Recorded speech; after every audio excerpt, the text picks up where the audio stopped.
두려워하지 말라. 내가 너와 함께함이라. 놀라지 말라. 내가 너의 하나님이 됨이니라.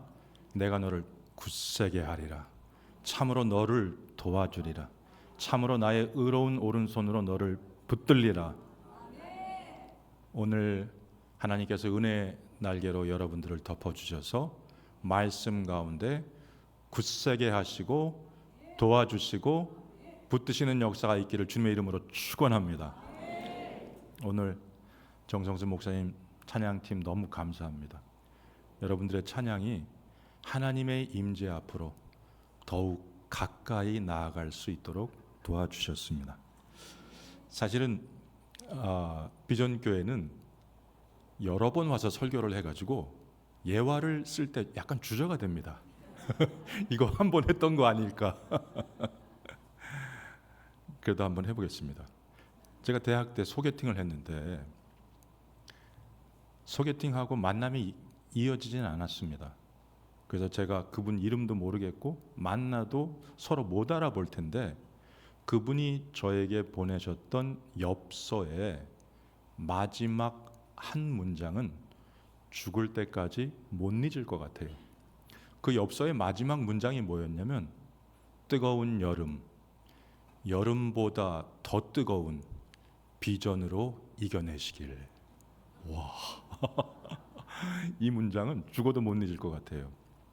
오늘 그래서 뜨거운 여름, 여름보다 더 뜨거운 소원으로 이겨내시길 주님의 이름으로 축원합니다.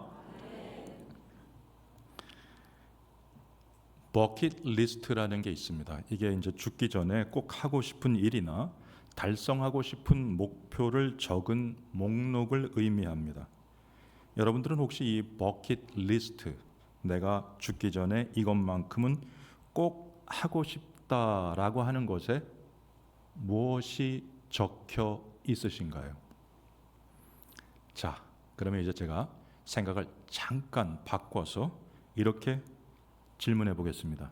여러분, 내가 죽기 전에 내가 하고 싶은 일의 목록 버킷리스트 말고 내가 죽기 전에 하나님이 나를 사용하셔서 하고 싶어 하시는 일의 목록으로서의 버킷리스트가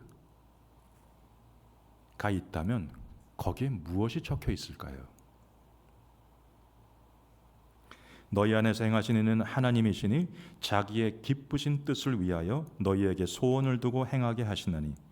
저는 성경 말씀을 읽으면서 기독교 역사를 돌아보면서 확신하는 것 가운데 하나가 있습니다. 그건 뭐냐면 하나님은 소원이 좋은 사람을 크게 쓰신다는 것입니다. 그리고 소원이 좋은 사람은 다른 말로 표현하면 하나님의 마음에 합한 소원을 가지고 있는 사람을 의미합니다. 그 사람이 그 소원을 이루기 위해서 애쓰고 나아갈 때 하나님께서 그를 통해서 일하시고 큰 일을 이루어 가시는 것을 많이 보게 되었습니다. 오늘 우리가 봉독한 성경 말씀은 아마도 엘리야가 이 땅에서 보낸 마지막 하루의 여정일 것이다라고 보는 게 좋습니다. 왜냐하면 길갈에서 베델 그리고 여리고를 거쳐서 요단강까지 가는 길은 약 40에서 45km 정도 되는 거리입니다. 근데 성경 말씀 보면 이 여정을 가다가 해가 져서 하루는 어디서 묵었다, 다음날 어디로 갔다 이런 표현이 없는 것으로 보아서 아마도 이 여정은 하루 동안 이루어진 것이다 라고 볼 수 있을 것 같아요. 이 여정이 하루 동안에 이루어지려면 새벽같이 일어나서 해가 지기 전까지 부지런히 다녀야 되는 여정이라고 할 수 있습니다. 우리는 오늘 엘리야가 이 땅에서 자기에게 남은 마지막 하루를 어떻게 보냈는지를 보면서 우리가 가지고 있는 소원을 한번 좀 점검해 보면 좋겠습니다. 엘리야는 자신이 들림을 받아서 하늘로 올라갈 것에 대해서 알고 있었습니다. 이제 이 땅에서의 시간은 얼마 남지 않았습니다. 그래서 그는 어디로 가서 무엇을 했을까요? 성경 말씀 보면 주님께서 보내시는 곳으로 가서 주님께서 하라고 하는 일을 했습니다. 그러면 그 일이 구체적으로 무엇이었느냐? 엘리야는 자신의 제자 엘리사와 함께 그날 동행하면서 길갈에서 베델, 베델에서 여리고, 그리고 여리고에서 요단으로 갔는데 베델에서 누굴 만나죠? 선지자의 제자들을 만납니다. 여리고에서 누굴 만나죠? 선지자의 제자들을 만납니다. 요단강에 가면 누가 있나요? 선지자의 제자 50명이 있습니다. 그럼 엘리야는 이 땅에서의 마지막 날 자기에게 주어진 그 하루 동안 무엇을 했나요? 도시를 다니면서 제자들을 만났습니다. 대단하지 않나요? 인생에서 남은 마지막 하루를 제자들을 세우고 사람을 세우는 일을 위해서 쓴 것입니다. 자기가 떠나는 것을 대비하고 준비시키고 제자들을 세워주는 그 일을 했던 것입니다. 하나님의 교회를 세우는 가장 확실한 방법, 언제 어디서나 통하는, 이렇게 하면 무조건 교회가 세워진다. 그건 뭐냐? 사람을 세우는 겁니다. 수많은 사람을 변화시키는 것은 수많은 사람들에게 다가가는 것보다 수많은 사람들에게 다가갈 수 있는 준비된 소수를 세워주는 것이 필요합니다. 예수님께서는 바로 12명의 제자들을 세우셨고 이 12명의 제자들을 통해서 온 세상의 교회를 세우시고 세상을 변화시키시는 일을 했던 것입니다. 요즘 교회가 힘들다, 교회 성장이 정체되고 있다, 다음 세대가 줄어들고 있다, 교회에 대한 부정적인 인식이 늘고 있다. 여러분, 아무리 그래도 엘리야, 엘리사 때보다 더 힘들까요? 엘리야, 엘리사 때는 어떤 시기인가요? 정말 하나님의 공동체와 백성들에게 너무나도 어두웠던 시기였습니다. 영적 타락과 우상 숭배가 극에 달했고 믿음의 사람들은 핍박을 당했고 선지자들은 살해를 당하던 시기였습니다.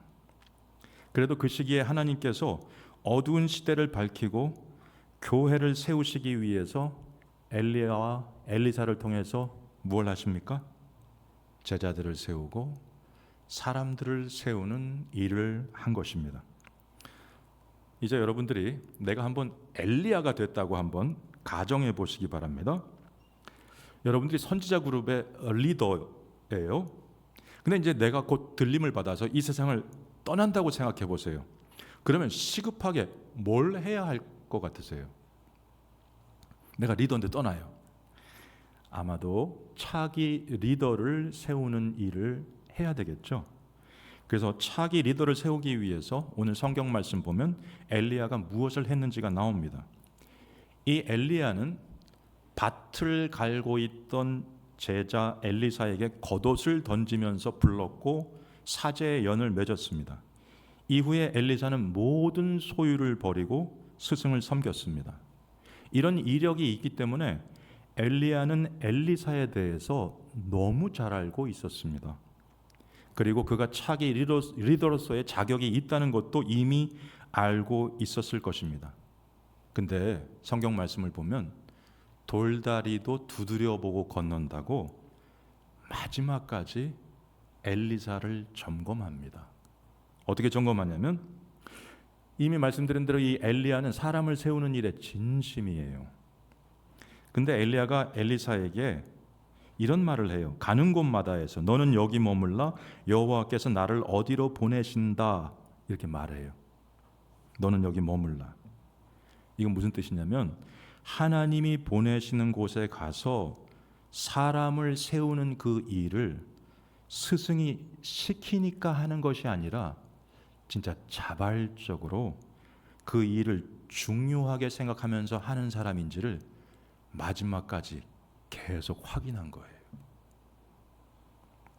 교회사적으로 볼 때 가장 영적으로 어두웠던 시기, 바로 그때에도 바알에게 무릎 꿇지 않은 7천 명을 남겨두실 수 있었던 이유는 이렇게 사람을 세우는 일에 진심이었던 하나님의 사람들의 사역이 있었기 때문일 것입니다.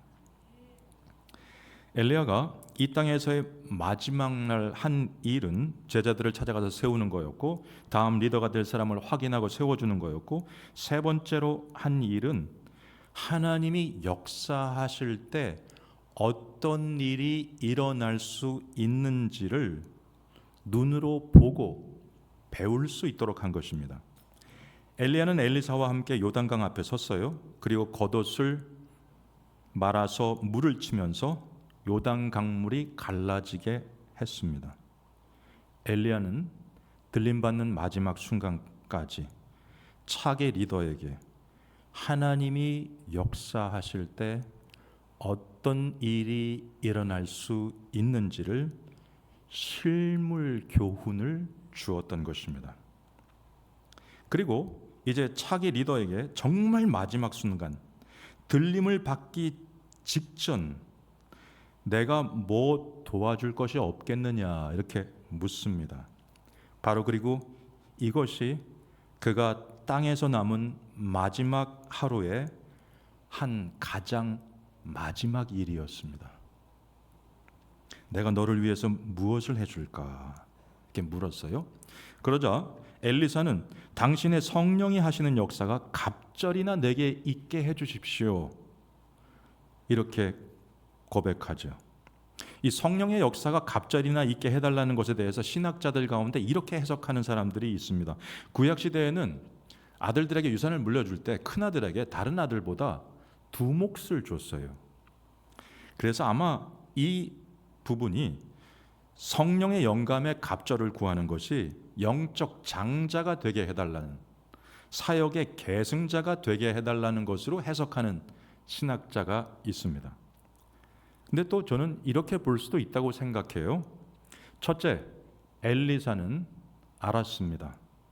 엘리야의 사역은 엘리야가 한 것이 아닙니다. 그것은 하나님의 성령이 하신 것입니다. 둘째, 엘리야가 떠나면 상황은 더 어려워질 것입니다. 그리고 자신은 스승에 비해서 턱없이 부족한 사람입니다. 그래서 성령의 영감에, 성령의 역사에 갑절을 구했던 것입니다. 여러분, 상황은 어려운데 나는 연약하고 부족하잖아요. 그럼 무너지지 마세요. 성령의 역사에 갑절을 구하시길 주님의 이름으로 축원합니다. 그래서 우리는 연약하고 이 일을 감당하기에 부족하지만 하나님은 하실 수 있습니다. 성령의 영감을 갑절이나 더하여서 맡기신 일 감당하게 하여 주시옵소서. 이렇게 기도하는 역사가 있으시기 바랍니다. 자, 엘리사가 이제 당신의 성령이 하시는 역사가 갑절이나 있게 해달라고 소망을 밝힐 때 엘리야가 좀 수수께끼 같은 말을 합니다. 뭐라 그러냐면, 내가 어려운 일을 구한다고 말하면서 나를 내게서 데려가시는 것을 내가 보면 그 일이 이루어지려니와, 이런 표현을 해요.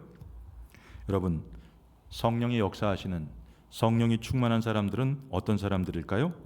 그들은 하나님의 일하심을 보는 비전을 가진 사람들입니다. 하나님의 일하심이 보여요. 그러면 너는 이미 성령의 역사가 있는 사람이라는 거예요. 요즘 교회마다 뭐 핵심 가치, 사명 선언문, 비전 선언문 이런 것들을 만듭니다. 우리는 이런 걸 되게 중요하게 생각합니다. 라고 말하면 그게 핵심 가치예요. 교제, 찬양, 기도, 예배, 선교, 전도 이런 게 중요합니다. 이렇게 말하면 그게 핵심 가치예요. 그게 너무 중요하니까 우리는 이런 걸 열심히 하겠습니다라고 하면서 뭘 말하면 그게 사명 선언문인데, 예를 들면 우리는 예배를 최선을 다해서 준비할 것입니다. 기도의 불꽃이 꺼지지 않게 할 것입니다. 서로를 사랑하고 존중하고 격려하는 가운데 교제하며 성장할 것입니다. 복음을 전하고 사람을 세우는 일을 국내에서 국외에서 할 것입니다. 뭐 이런 식으로 말하면 이게 사명 선언문이에요. 근데 이걸 했을 때 우리 교회에 이런 일이 일어날 것입니다 라고 표현하는 뭔가를 만들면 그건 비전 선언문이 됩니다. 예를 들자면 이렇게 되는 거예요. 우리가 그렇게 사역했을 때 교회에 이런 일이 일어날 겁니다. 성도들이 온전한 그리스도의 제자가 될 겁니다. 가정이 성경적으로 아름답게 세워질 겁니다. 교회는 지역사회에서 존경받고 신뢰를 얻게 될 것입니다. 하나님 나라가 힘차게 확장하는 것을 보게 될 것입니다. 이런 식으로 표현하면 그게 이제 비전 선언문이에요. 근데 사람들은 사명보다 비전을 말하는 사람의 말에 훨씬 매료되게 돼 있습니다. 사명은 뭘 해야 된다고 말하잖아요.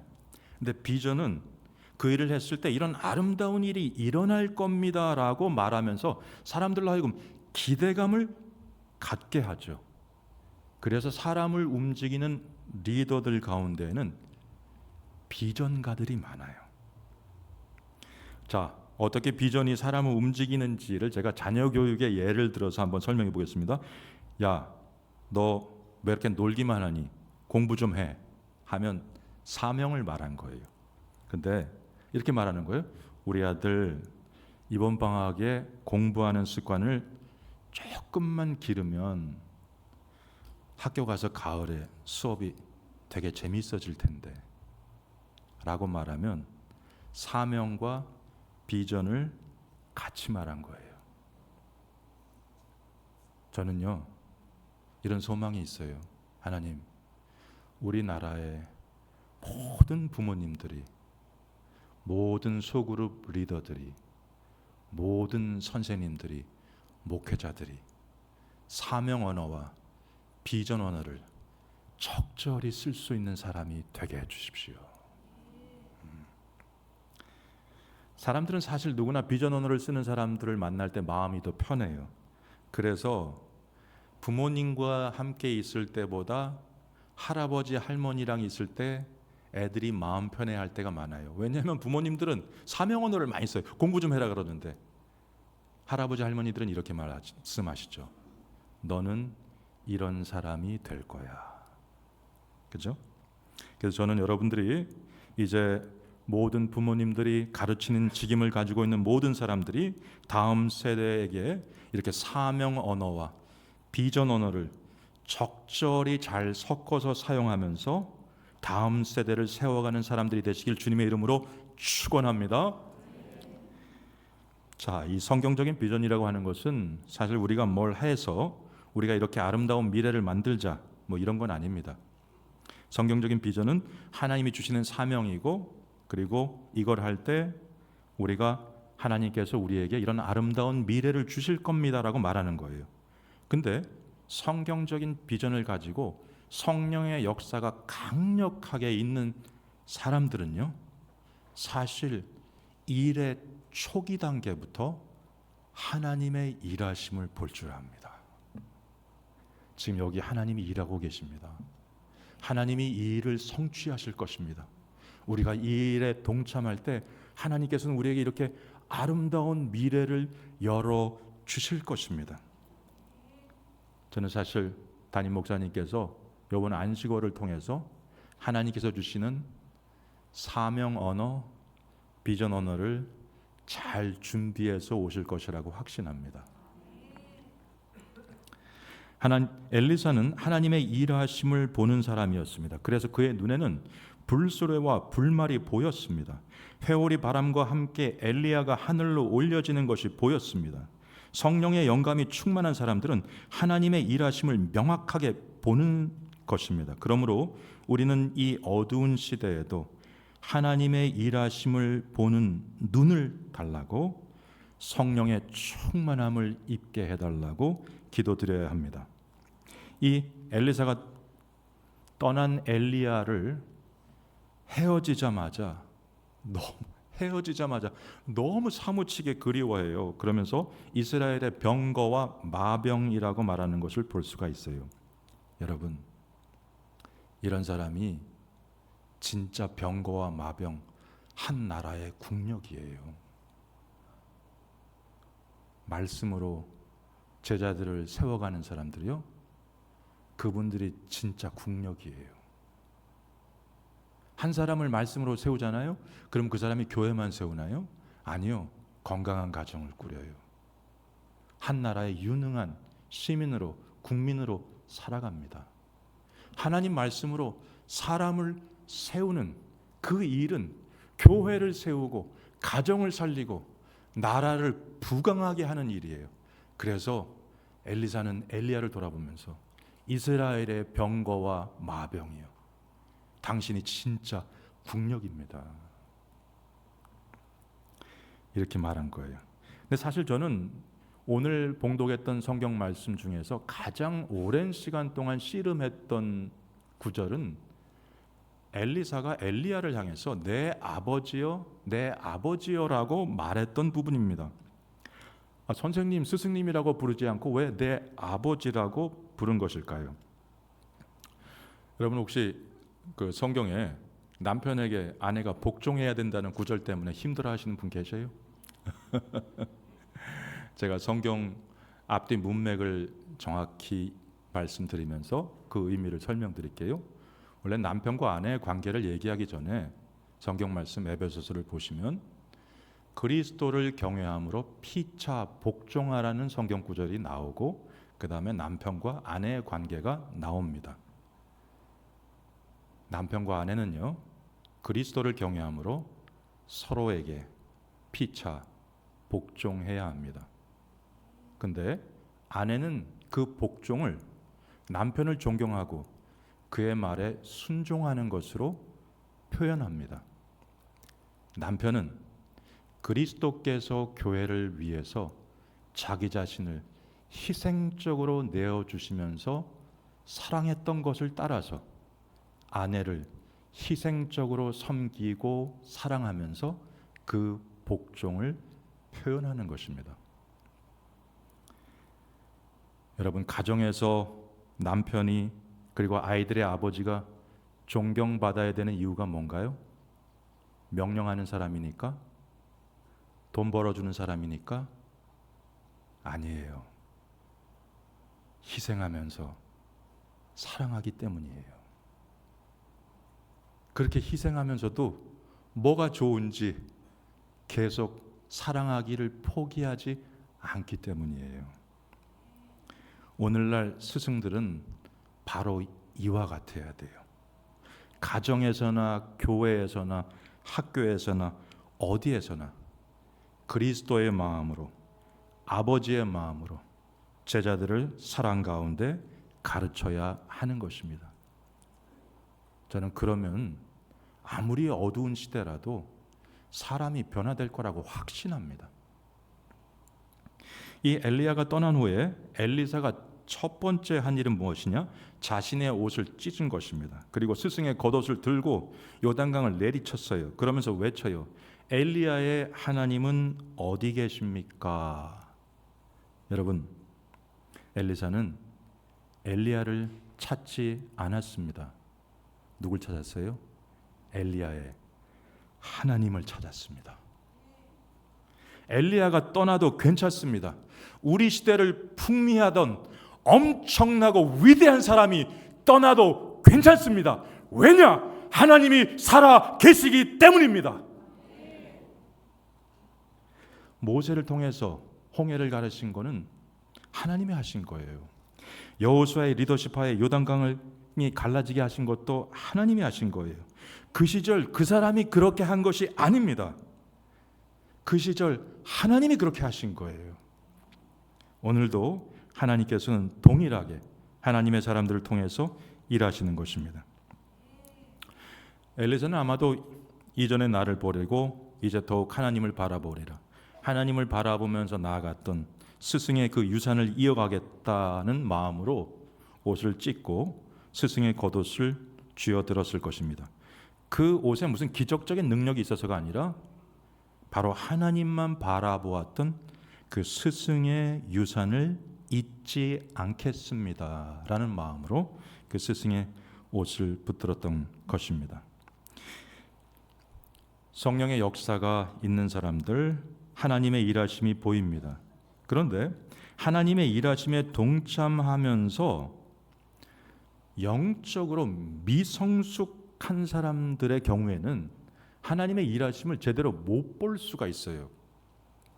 여러분, 선지자의 제자들이 엘리사에게 나와서 50명을 보내서 엘리야의 시신을 찾겠습니다.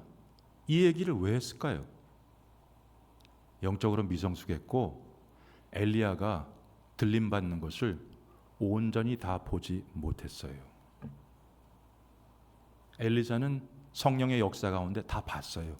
그래서 확실히 올라가셨어요. 근데 제자들은 못 봤어요, 제대로. 그러니까 시신을 찾겠다고 나서는 거예요. 성령의 역사, 성령의 충만함이 없는 사람들의 특징, 쓸데없는 일에 에너지를 너무 많이 써요.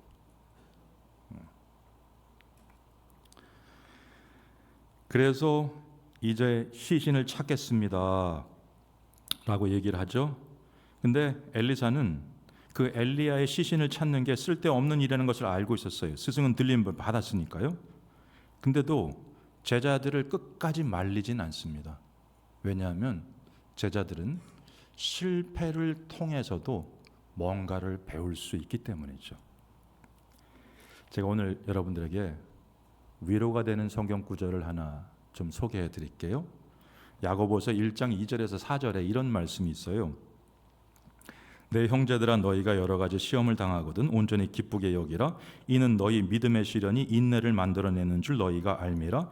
인내를 온전히 이루라. 이는 너희로 온전하고 구비하여 조금도 부족함이 없게 하려 함이라. 이 구절에서 나타나는 시험은 유혹으로서의 시험이 아니라 그 사람을 정금같이 단련하고 아름답게 하는 시련으로서의 시험입니다. 여러분, 나를 아무리 아름답게 견고하게 단련시켜 준다고 할지라도 시련을 좋아할 사람들은 별로 없습니다. 근데 그 시련을 만나거든 너무 좋아하라는 거예요.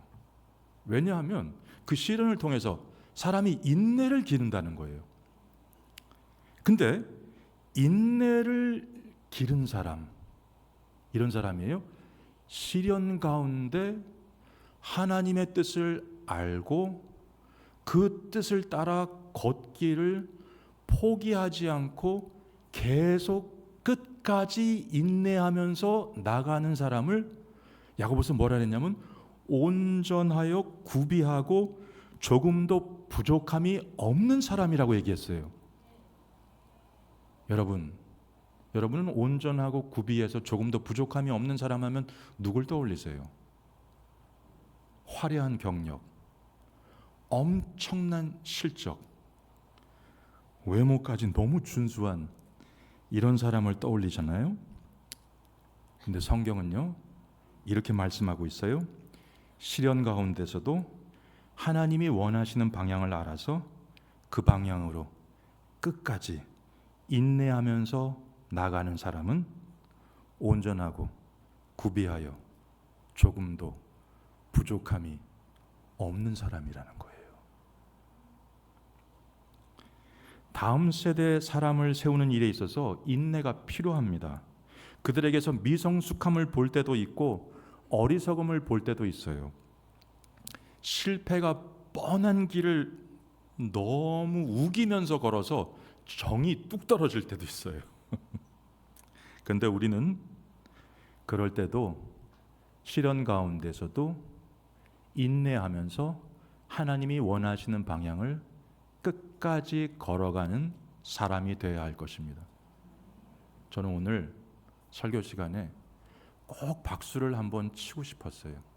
어떤 박수를 치고 싶었냐면 하나님, 우리에게 시련 가운데에도 하나님이 원하시는 방향을 알아서 끝까지 포기하지 않고 인내하면서 걸었던 부모님을 보내주셔서, 선생님을 보내주셔서, 소그룹 리더들을 보내주셔서 목회자들을 보내주셔서 너무 감사합니다. 그리고 그 길을 걸어가는 분들을 위로하고 격려하고 축복해 드리고 싶었어요. 여러분 너무 감사합니다. 너무 사랑합니다. 너무 고맙습니다. 이런 마음으로 박수 한번 할까요? 감사합니다. 감사합니다. 이제 말씀을 정리하고자 합니다. 교회를 세우는 가장 확실한 길은 사람을 세우는 것입니다. 이것은 언제 어디서나 통용되는 확실한 원리입니다. 그리고 이 사람을 세우는 것은 예수님이 보여주신 길이고 하나님이 우리를 통해서 이루시고자 하는 것입니다.